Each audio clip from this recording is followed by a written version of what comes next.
What would make a 7-year-old girl push past security, frantically searching for Prince Harry? What did she whisper that made his face go pale and sent security into a frenzy? And most importantly, did they reach her father in time? This is a story of desperation, courage, and a race against time. Stay with us, because what happens next will stay with you long after the video ends. Before we dive into this moving story, take a moment to comment below where you're watching from today. We love seeing how far our stories reach. And if you believe that no veteran should have to fight alone, hit that like button and subscribe for more stories that will stay with you long after they're told. Now let's begin. The Stadium of Vancouver lights shone brightly, illuminating the massive crowd. Flags waved, cameras flashed, and the energy in the air was electric. The Invictus Games, an event dedicated to honoring wounded veterans, had been nothing short of inspiring. Prince Harry stood on stage, finishing his speech with a powerful message. This is more than a competition. It's a symbol of strength, resilience, and the unbreakable spirit of those who have served. To every competitor, every family, and every supporter, this is your victory. The crowd erupted in applause, a standing ovation sweeping through the stadium. Athletes, many in wheelchairs, others with prosthetic limbs, stood tall, their faces beaming with pride. Prince Harry took a final look at the audience before stepping off stage. He smiled, shaking hands with a few competitors as he made his way backstage. The night had been a success. Amidst the celebration, no one noticed the tiny figure moving quickly through the stands. Vicky Carter, just 7 years old, was on a mission. Her small hands gripped the worn fabric of her teddy bear as she weaved between legs, slipping past distracted event staff and spectators. Her heart pounded. She had to reach him. She had to reach Prince Harry. As she neared the security checkpoint leading backstage, a towering guard stepped forward, blocking her path. "Oh there, little one." He held out a hand to stop her. "You can't go back there." Vicky gasped for air, her small chest rising and falling rapidly. "Please," she begged, looking up at him with wide, tear-filled eyes. "I have to see Prince Harry. It's about my dad." The guard, a man accustomed to handling eager fans, was about to gently send her back to the stands, until he saw her hands trembling. She wasn't just excited, she was terrified. Still, protocol was protocol. "Where's your mom or dad?" he asked, softening his tone. Vicky shook her head quickly. "It's just me. Please, my daddy needs help." The urgency in her voice made him pause. He crouched to her level, scanning her face. "Help, what's wrong?" Vicky's hands clutched her teddy bear tighter. She hesitated. What if they didn't believe her? What if they sent her away? She took a shaky breath and leaned in close, whispering something in his ear. The guard's expression changed instantly. His posture stiffened, his jaw clenched. "Wait here," he muttered into his earpiece. "We have a situation." Backstage, Prince Harry was moments away from leaving. His team had already begun wrapping things up, media interviews were done, and the evening was winding down. But then, one of his security officers rushed up to him, urgency written all over his face. "Sir," he said in a hushed but firm tone, "we need you for a moment. There's a little girl asking for you. She says it's about her father." Harry paused, turning slightly. "A little girl?" She slipped through the crowd. Security stopped her. "But sir, she said something that—" The guard hesitated, lowering his voice. "She said her dad might not make it through the night." Prince Harry's expression shifted. The exhaustion from the long night disappeared in an instant. He straightened, his instincts kicking in. "Where is she?" "Right outside security." Without a second thought, Harry moved. His team exchanged glances but followed closely behind. The night had just taken a very serious turn. Prince Harry studied the little girl in front of him. She was small. So small that her oversized military metal jacket nearly swallowed her tiny frame. Her golden pigtails were slightly messy, like she'd been running for a while. But it was her eyes that struck him the most. They weren't just filled with fear, they were filled with desperation. Her small hands clutched a worn-out teddy bear, one ear missing, its fabric faded from years of love. It was clear she never let go of it. Harry softened his voice. "What's your name?" "Vicky," she said quietly. "That's a nice name." Vicky didn't react. Her tiny fingers dug into the teddy bear's fur, her knuckles turning white. Prince Harry glanced at the security officer beside him. They had seconds to gain her trust. "Vicky," he said again, kneeling so he was at her level, "can you tell me what's wrong?" "Oh," she hesitated, shifting on her feet. Then, in a voice barely above a whisper, she spoke. "It's my daddy," she murmured. "He's not okay." Before things changed, her dad used to call her his little lion cub. He would scoop her up in his arms, tickling her until she squealed. "You've got the heart of a lion, kiddo," he'd always say. "Just like your mom." They'd read stories before bed, make silly voices for the characters, and stay up too late laughing. Her dad always smelled like leather and peppermint, and whenever she had a nightmare he'd hold her tight, whispering that she was safe. But now he barely looked at her. He hardly spoke. He wasn't daddy anymore. It started a few months ago. At first she noticed little things. He forgot to pick her up from school.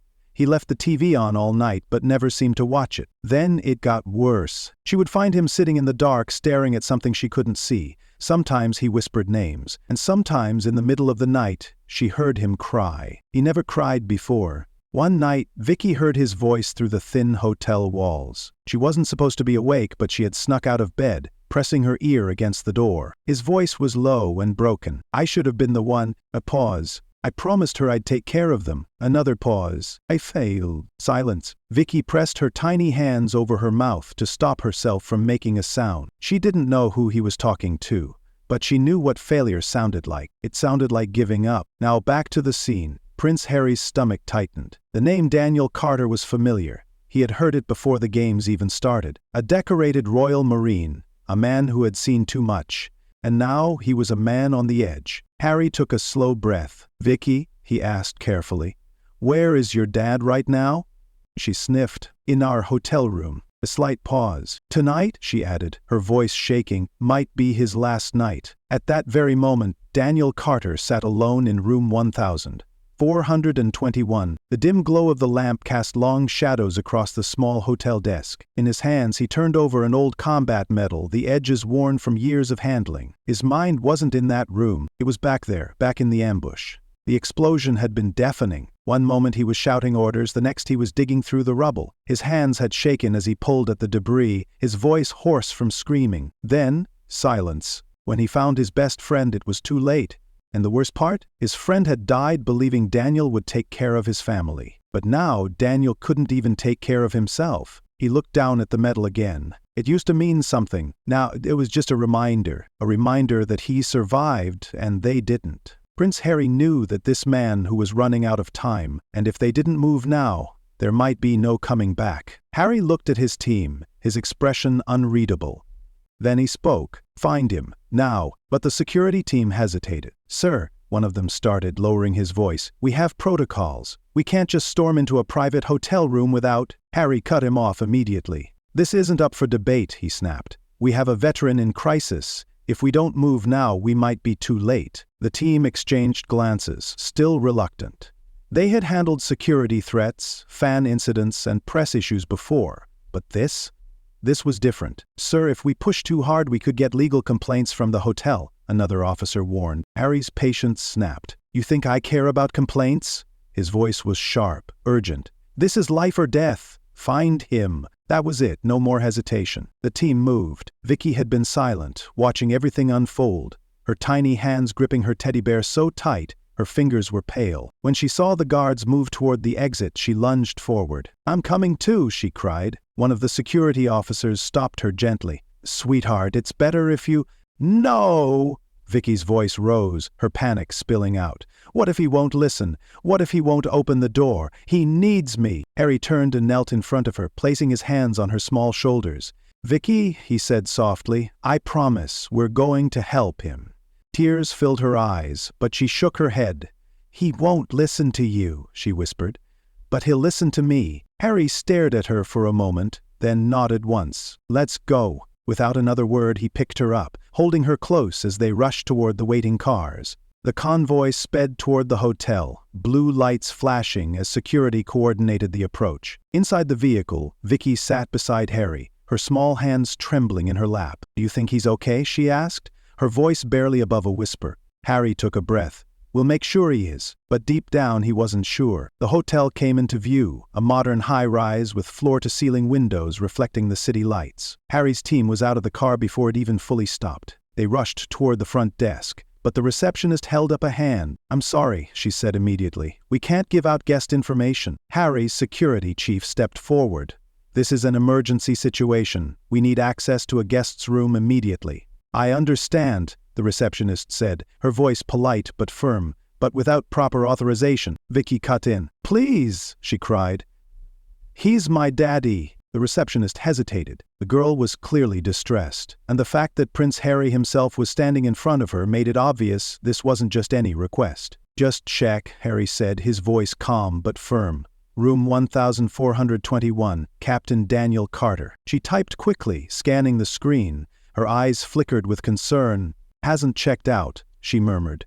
"But I can't." Harry's security chief cut in. "Then call hotel security now." Minutes later, the team was inside the elevator heading for the 12th floor. Vicky clung to Harry's sleeve, her small frame pressed close against him. The elevator doors slid open and they moved quickly down the hallway. Finally, they reached room 1421. One of the guards knocked. Hard. "Captain Carter?" he called. "Sir, we need you to open the door." Silence. Another knock, this time harder. "Captain Carter, are you in there?" Still nothing. Then Harry noticed something. From underneath the door, a faint glow flickered. The TV was on. One of the guards leaned in close, listening. "What is it?" Harry asked. The man swallowed. "It's a child's voice." Vicky froze. "It's my birthday video," she whispered. Harry stepped forward, pressing his hand against the door. "Danielle," he called, his voice steady, commanding. "It's Prince Harry. We need to talk. Open the door." Silence. Then Vicky stepped up. She pressed her small hand against the door. "Daddy," she said, her voice trembling. "It's me." The team waited. Nothing. Harry met the head guard's gaze. "We don't have time for this." The officer nodded, and they stepped back. And then, crash, the door burst open. Prince Harry stepped in first, his eyes sweeping the dimly lit hotel room. It was small, cluttered, but something felt off. The TV flickered, playing an old home video. A little girl, Vicky at 3 years old, sat at a table with a birthday cake, her father laughing in the background. The laughter from the TV clashed with the heavy silence in the room.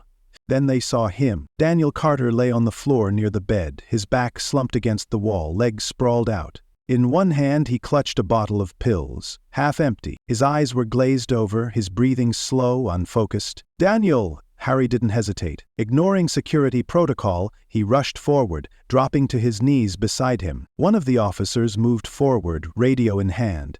"Get medical up here now."